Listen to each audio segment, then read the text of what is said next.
What's up, everyone? Got another video. This is going to be a driving video in my Shorty Cummins. Everybody wants to see some live action, so let's get into it. I got a couple errands to run today. We'll get this thing warmed up, do a California cold start for y'all, and give you a little rundown on it and show you how it runs with the turbos. Let's check it out. So this is my 96 Ram 2500 short bed conversion, 2-wheel drive.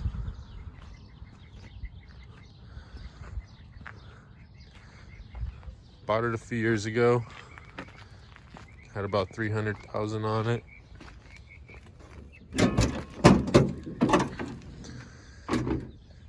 Motor's pretty much stock. It's got some 5x10 injectors out of my 215 horse truck. Delivery valves are stock. Does have a max travel AFC kit, and then I ran the actual boost reference line into the cab to an air switch, so I have a Valet Mode or full power mode. And then turbos, HE351 on the manifold, off like an 06 Ram, and then S475, actually, excuse me, S480 now. Just a knockoff S400. It's a T4 9688 turbine, 1.25 AR, billet, 80 mil wheel, stock head bolts. Keeping the power down right now until I can get some upgrades. Got studs for it, but I'm gonna do valve springs, push rods, locks, retainers. It's got 4K governor springs in it right now. It's got a modified overflow valve. Runs like 40 pounds of fuel pressure at idle. The transmission was rebuilt when I bought it. Had 20 or 30,000 miles when I bought it, and I've put 20 or 30 more on it. Seems pretty good. I'm running Power Driven's fluid now. That helped a lot with torque converter slippage. It holds just about the power now, so I'll have to upgrade the transmission before I put more fuel to it. The exhaust is just 4-inch down all the way to a 5-inch stack.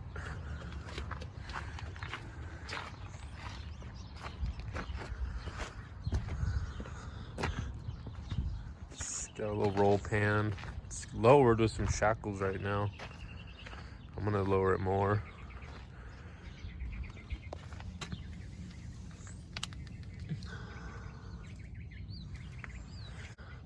So in the cab,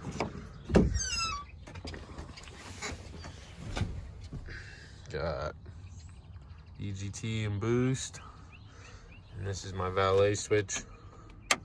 It's a pneumatic toggle switch, so I have the AFC lines run straight to that. I can go more into detail on that because I know a lot of people ask me about it. But yeah, let's fire this thing up. It's probably 60 degrees right now. That's it.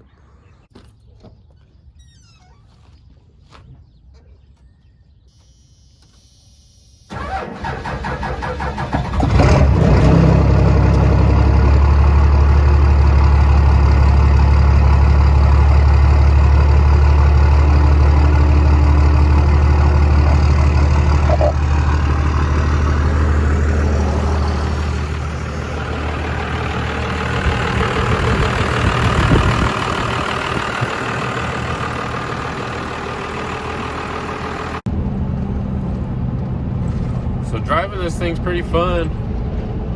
You know, I'm just getting it warmed up right now, but I use this legitimately every day, running parts around, you know, going all over the place. Doesn't get the best mileage around town, but I'm sure with the timing bump and some other stuff, it get it better. Yeah, it's burned super clean. I don't shift the gears or do anything. I just put it in drive and go. The twin turbos really quiets it down. That was my main reason for doing the compounds. I did the 351, and the drone was so extreme. I wasn't about to put a muffler on it, so compounded it. And now I love the way it sounds. Got the exhaust right there. And yeah, it's a bit bouncy for being so light now and having such an oversprung suspension. But other than that, it's a blast to drive. So a little reason how I ended up with this turbo, like I said, I wanted to compound it to take away the drone and how obnoxiously loud it was. I hate mufflers. They rob horsepower and make a bunch of smoke. So I did the compound. Originally I had an S475 cast wheel, but it was a small turbine wheel, one of their smallest ones, like a 75, 78 or something, with a T4 housing, 1.1 AR possibly, and totally the wrong size turbine wheel for this. It would make way too much interstage boost.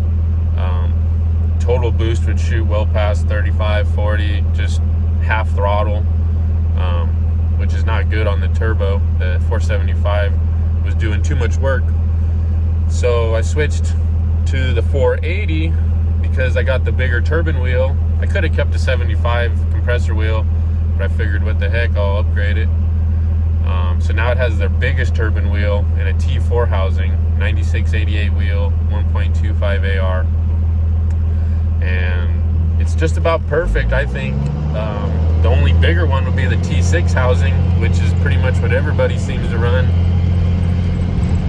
So I didn't want to go that big because my power is not there yet. That's a 1,000 horsepower turbine housing, the T6. So the T4 I felt like was a good compromise to keep some of the spool. The 351 spools like no other with the loose torque converter, and being a light truck, it comes up on boost no problem. But that's just kind of how I ended up with this turbo.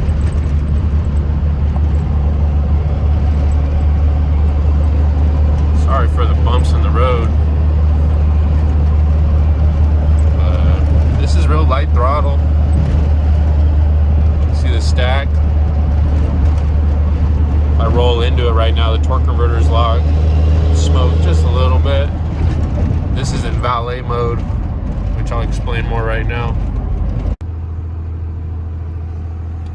So this is the valet switch I mentioned earlier. This is a factory overdrive button, and then I do have a lockup switch I added, just a rocker, if you can see it. And then, like I said, EGT, boost. EGT's straight up is 800.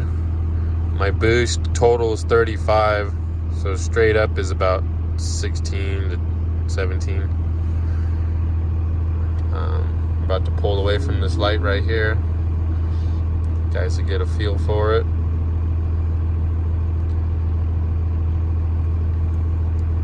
So this is valet mode, no pressure going to the AFC. The switch is off, it blocks all airflow.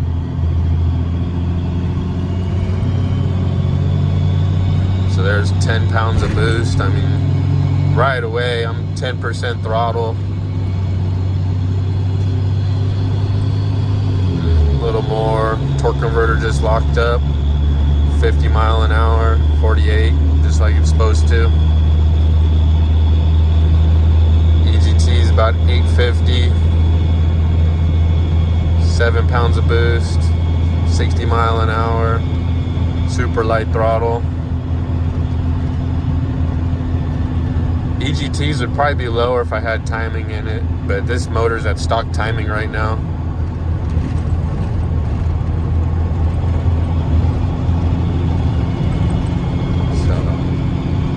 About 1900, 2000 RPMs, the turbo, the 480 starts to whistle. Start hearing that come in. But in the valet mode, if I put my foot into it, it'll pretty much just limit the throttle at a certain point, but it'll keep picking up speed. So right here, lay into it. That's full throttle in the valet mode. Makes about 21 pounds of boost. EGTs were at 950. Keep climbing, but it's very slow going after that. It'll do about 70, 80 in the valet mode.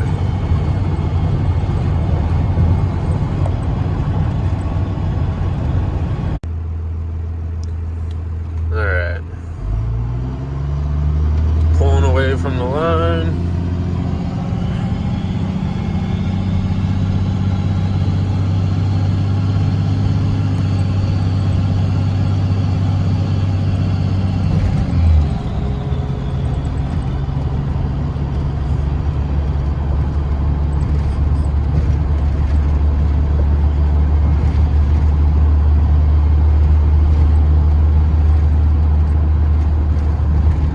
So I pretty much only use the lockup switch at highway speeds when I want to go full throttle.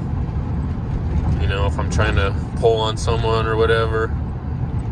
Other than that, I don't really mess with it. I don't launch it off the line and hit the switch or none of that. You know, sometimes I'll do overdrive off, let it lock up on its own, and then hit the lockup switch and then click overdrive. That seems to work pretty well, but with a low power truck and a lockup switch, you really just bog them out unless you're in real high RPMs. I don't plan on spinning this thing super fast yet without any 60-pound springs or retainers. So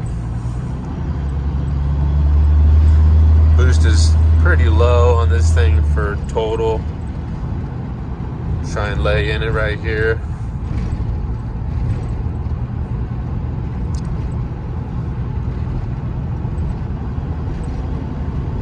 When I click overdrive off, and it locks up pretty low speed, maybe 35 mile an hour under light throttle, lock the torque converter, and then I usually will just flip the switch right there and hold it locked, and I can roll in it without going super crazy fast. I'll have to get some higher speed video at a better location. This will be more just driving around. See how the stop and go is.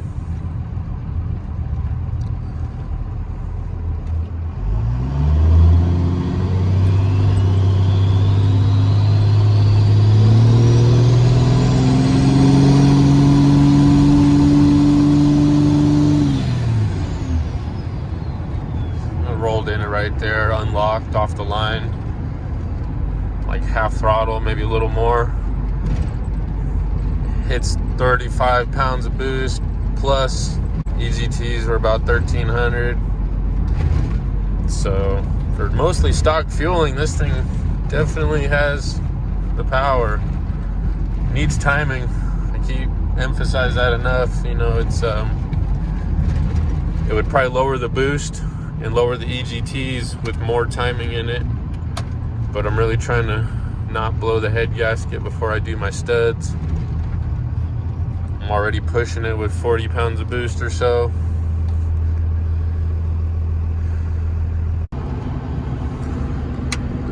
Valet Switch is nice. It's only for cruising around, kind of helps keep you out of trouble, keep the mileage a little bit. I let my girlfriend drive this thing all over the place, so helps keep her safe, out of trouble. If you don't know what the switch does, you wouldn't know what it's all about. You would just hop in here and think it's kind of peppy, because it's quick off the line, but doesn't have a lot of power until you hit the switch.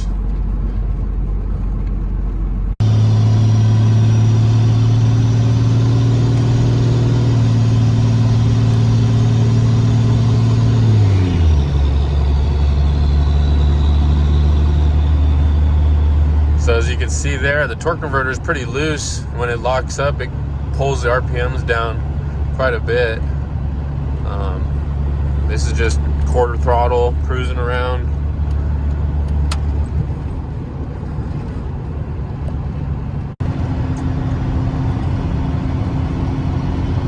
So here we are cruising, 65,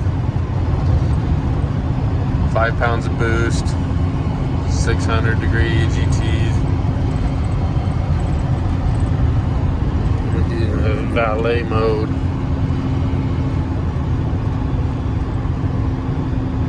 Full power mode now.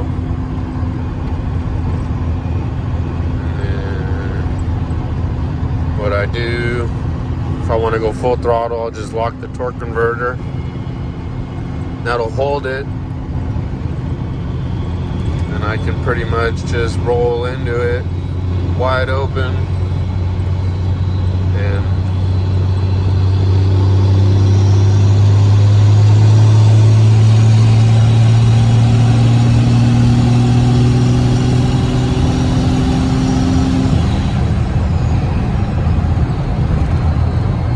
yeah, kind of see what she does there. That was full throttle. Just rolled in. I didn't slam it to the floor or nothing. Like that, boost is pretty manageable. It starts to creep up to 35. You know, with the torque converter locked, it keeps the boost down lower. Unlocked, it'll make a lot more boost because the RPMs are so high. Again, that's just the stock torque converter. A tighter one with a lower stall would be way more efficient. This thing would get better mileage and go a lot faster. But for what it is, it's pretty good. Yeah, I mean, that's pretty much it. I hardly ever really run on this thing that hard. Just if someone's next to me.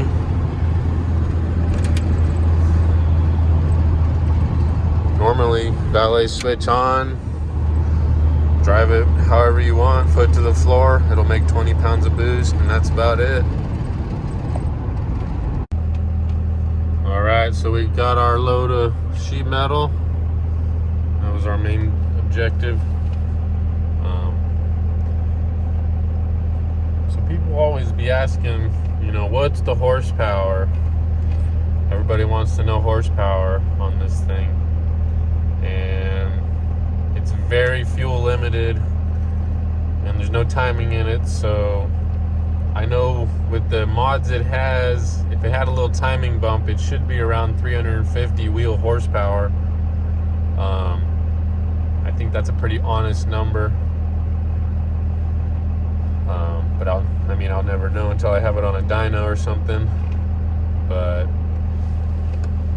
planning on doing some 5x14 sack injectors I got, and honestly that'll probably be it for a little while. It's got plenty of air with the turbos. I want to do the supporting mods, studs, valve springs, push rods, retainers, and kind of see how it is from there. If I can get a good 450, 500 wheel horsepower out of it, I'd be more than happy. This thing's already a riot to drive the way it is, so I couldn't imagine with another 150 horsepower or so. Something else I wanted to touch on about the transmission. Like I said, it was rebuilt. Previous owner, he showed me some receipts. You know, believe him, feels good. But when I started adding some power to this thing, you know, when I did the max travel on the AFC, it started slipping this torque converter. You know, if I got into it at low RPM where I made a lot of torque, you could feel the torque converter just slip real easy. And I ended up just switching to Power Driven's power torque ATF fluid, and it's definitely improved the holding capacity of the transmission. I can now honestly say that it holds more power. I feel like I could still slip it at a low RPM because it has the compounds now, but I was slipping it before with a single turbo and just, you know, AFC mods. So that's something to be said about their fluid. I've done it twice, changed the filter and the fluid, so now it's pretty much, you know, 100% their fluid, and it has made a night and day difference in how this transmission responds. So I just wanted to throw that in there. I think it had a heavy duty rebuild is what the receipt said. As far as what that means, I don't know. It's probably just a shift kit, you know, maybe if I was lucky, a billet torque converter, single disc, but I haven't looked, so I would doubt that. It's probably just factory style. But the shifts feel crisp. And the receipt, I said heavy duty rebuild, so whatever that means, you know, take it with a grain of salt. But yeah, I mean, hasn't skipped a beat. I've put 20,000 miles on it or so, and you know, it's on a 33-inch tall tire, which is pretty big. 354 rear gear, open differential, unfortunately, and you know, it cruises real good. Next mods, like I said, will be the injectors, timing, and then the head studs and valve springs and stuff. I'm going to be building a transmission. I have some parts right now and a core I'm going to try and put together so I can swap it out in a day and not really be down the truck. Other than that, that's kind of the plans for it. I want to get it painted, and that's pretty much it. Do a little bit of suspension on it, go from there. Everybody really likes this truck, you know, I love it too. So hopefully make some more videos with it, and yeah, that's pretty much it. We'll see you guys on the next one piece at a time.